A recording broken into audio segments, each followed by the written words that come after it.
Okay let's start. एक छोटा सा प्रैक्टिकल करने जा रहे हैं। डिस्प्लेसमेंट रिएक्शन को आज हम प्रैक्टिकली समझेंगे कि डिस्प्लेसमेंट रिएक्शन क्या होती है। जब आपने क्लास में ये सब कुछ पढ़ा तो उसमें ये हमने पढ़ा कि जब कोई हाईली रिएक्टिव एलिमेंट किसी लेस रिएक्टिव एलिमेंट को डिस्प्लेस करता है, उसकी जगह से उसको हटाता है, तो हम ऐसी रिएक्शन को क्या बोलते हैं? Displacement reaction. मींस कि वो डिस्प्लेस करता है, किसी दूसरे को उसकी जगह से हटाता है। जैसे एक छोटी सी एग्जांपल मैं यहाँ पे साइड करूंगा कि एक हमारे पास प्रैक्टिकली इस चीज को समझने के लिए मैंने कुछ छोटा सा एक सेटअप तैयार किया है। आप एक ब्लू कलर के लिक्विड को देख रहे हैं।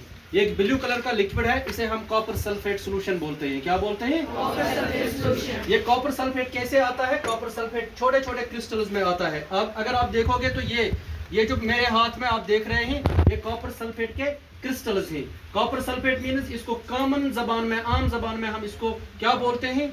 कश्मीरी जबान में हम इसको नील थोत बोलते हैं। जब आप घर जाओगे तो घर में आप पूछोगे नील थोत क्या होता है, तो अगर आप साइंटिफिकली उसका नाम घर वालों से शेयर करना चाहोगे तो इसको आप कॉपर सल्फेट बोलते हैं। कॉपर सल्फेट के हर क्रिस्टल के साथ 5 molecules of the water attach होते हैं। 5 molecules of the water are attached to every unit of the copper sulfate crystal. So we call it, then it's always called as copper sulfate pentahydrate. That's why, because of the 5 molecules of the water attached to each crystal of the copper sulfate crystal. So ये जो copper sulphate है, इसी को मैंने displacement reaction समझने के लिए आज यूज किया है अपनी लैब में। हमारे पास यही मौजूद था, ये भी एक वजह है। लेकिन इस डिस्प्लेसमेंट रिएक्शन को समझने के लिए इसका बड़ा कलीदी रोल है और एक अच्छा सा ये केमिकल है जिसको हम यूज करेंगे इस रिएक्शन को समझने के लिए। तो इस कॉपर सल्फेट के सोल्यूशन को इसका दूसरा भी नाम है ब्यूविट्रॉल। आपको ये भी याद रखना है, इसको ब्यूविट्रॉल के नाम से भी जाना जाता है, क्योंकि अक्सर एग्जाम्स में आता है। कभी कभार क्या लिखा होता है CuSO4 जो कॉपर सल्फेट पेंटाहाइड्रेट है, इसका दूसरा नाम क्या है? नीचे आपको ऑप्शंस में दिया गया होगा कि इसको white vitriol, blue vitriol, green vitriol. तो आपने ब्लू विट्रॉल का नाम बोलना है। व्हाइट और ग्रीन मैंने आपको पहले भी बोला है, वो आपको पता है।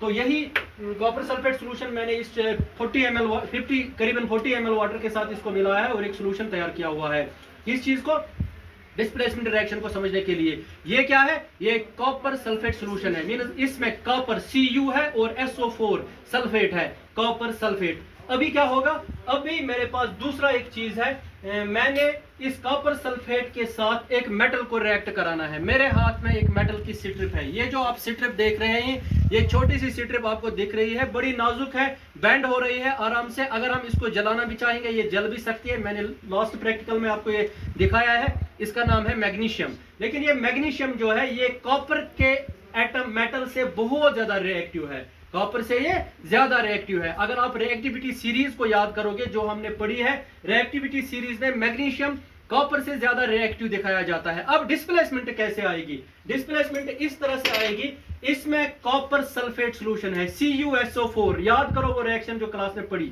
CuSO4। वो CuSO4 ये है, और CuSO4 के साथ में मिलाने क्या जा रहा हूं?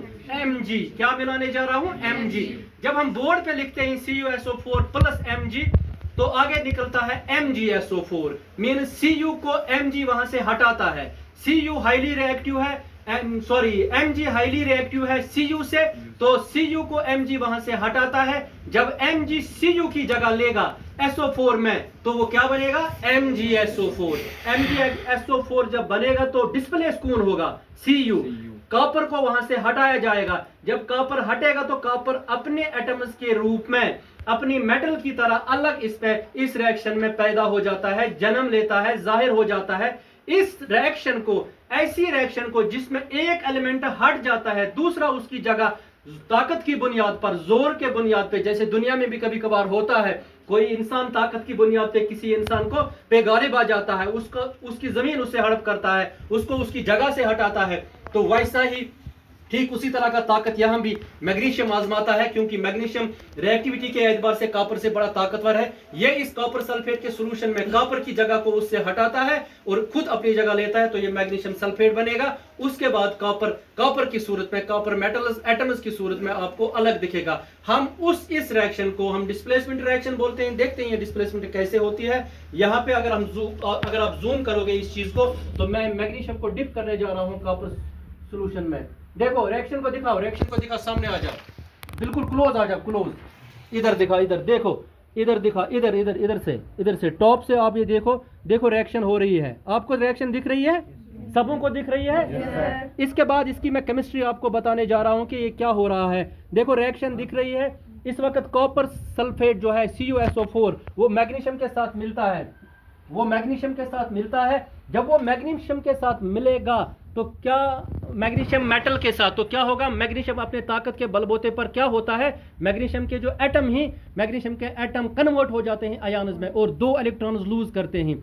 जब ये आयन्स में कन्वर्ट हो जाता है तो मैग्नीशियम धीरे धीरे खत्म हो जाएगा। क्यों? क्योंकि वो आयन्स में कन्वर्ट होकर सॉल्यूशन में कॉपर को वहां से हटाएगा और सॉल्यूशन में SO4 के साथ खुद मिल जाएगा, तो बनेगा अभी ये सॉल्यूशन MgSO4। लेकिन MgSO4 से जो कॉपर अब MgSO4 में, सॉरी CuSO4 में जो कॉपर है वो कॉपर Cu2+ के आयन में मौजूद है, लेकिन उसको 2 इलेक्ट्रॉन लूज है क्योंकि वो आयन, ये आयोनिक सॉल्यूशन है, वो आयन की फॉर्म में है। लेकिन जब मैग्नीशियम अभी इरोड होता हुआ आपको दिखेगा, इसका कलर चेंज हो गया, इसका कलर चेंज हो गया। कलर का मतलब यह है कि मैग्नीशियम ने अपने एटम्स को आयन्स में कन्वर्ट किया। जब मैग्नीशियम अपने आयन्स को एटम्स में कन्वर्ट करता है, आयन्स में कन्वर्ट करता है, तो मैग्नीशियम सल्फेट के साथ मिलकर मैग्नीशियम सल्फेट बनाता है। लेकिन जो कॉपर वहां से डिस्प्लेस होता है, वो कॉपर कहां आ जाएगा, वो कॉपर इस स्ट्रिप के की लेयर, इस पर एक लेयर बनाएगा, इसकी सरफेस पे आएगा कॉपर की सूरत में, प्योर कॉपर जिसे आप त्राम बोलते हैं, वही कॉपर है। क्योंकि उस कॉपर को 2 इलेक्ट्रॉन चाहे, वो 2 इलेक्ट्रॉन कौन उसे देता है, वो 2 इलेक्ट्रॉन पीछे जो रह जाते हैं मैग्नीशियम के, जब मैग्नीशियम आयन में कन्वर्ट हो जाता है, वो वही 2 इलेक्ट्रॉन लेकर स्टेबल हो जाता है और कॉपर की एक लेयर तैयार करता है। धीरे धीरे बच्चों क्या होगा, ऐसी रिएक्शन को क्या कहेंगे हम, डिस्प्लेसमेंट रिएक्शन। अभी जब इसमें थोड़ा सा टाइम लगेगा, अगर आप इस पे थोड़ा और फोकस करोगे, आप इस रिएक्शन को जब देखोगे तो इस चीज को आप देखो, नोटिस करो, मैग्नीशियम ने अपना कलर चेंज किया, यानी मैग्नीशियम आयन्स में कन्वर्ट हो गया। जब हम 10-15 मिनट इसको इसी में रखेंगे तो ये मैग्नीशियम पूरा खत्म हो जाएगा, कंज्यूम हो जाएगा, मेटल रहेगा ही नहीं।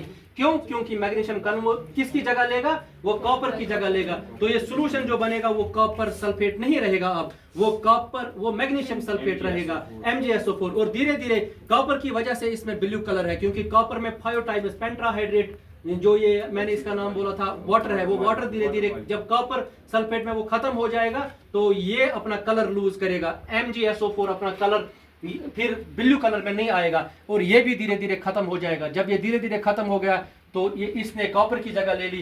Copper at the end of the day, copper at the end of the reaction, ultimately the copper you will find copper particles either floating in this, swimming in this solution, or you will find those copper atoms, copper particles settled at the bottom। आप bottom पे उसको settle होते हुए देखोगे तो वो copper बिल्कुल अलग, उसको हम फिल्टर भी फिर कर सकेंगे और ये सोल्यूशन जो बनेगा, ये क्या सोल्यूशन बनेगा, ये मैग्नीशियम सल्फेट का।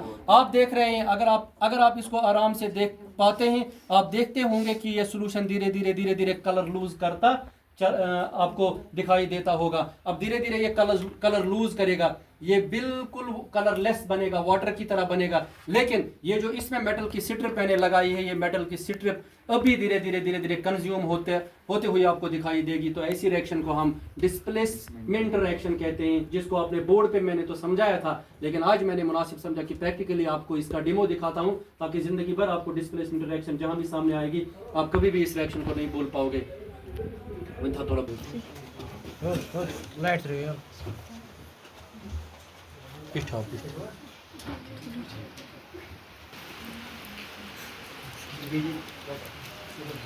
अभी जो आप देख रहे हैं मेरे हाथ में जो कॉपर सल्फेट का सॉल्यूशन था, अभी ये धीरे धीरे किस में कन्वर्ट हो रहा है, मैग्नीशियम सल्फेट में।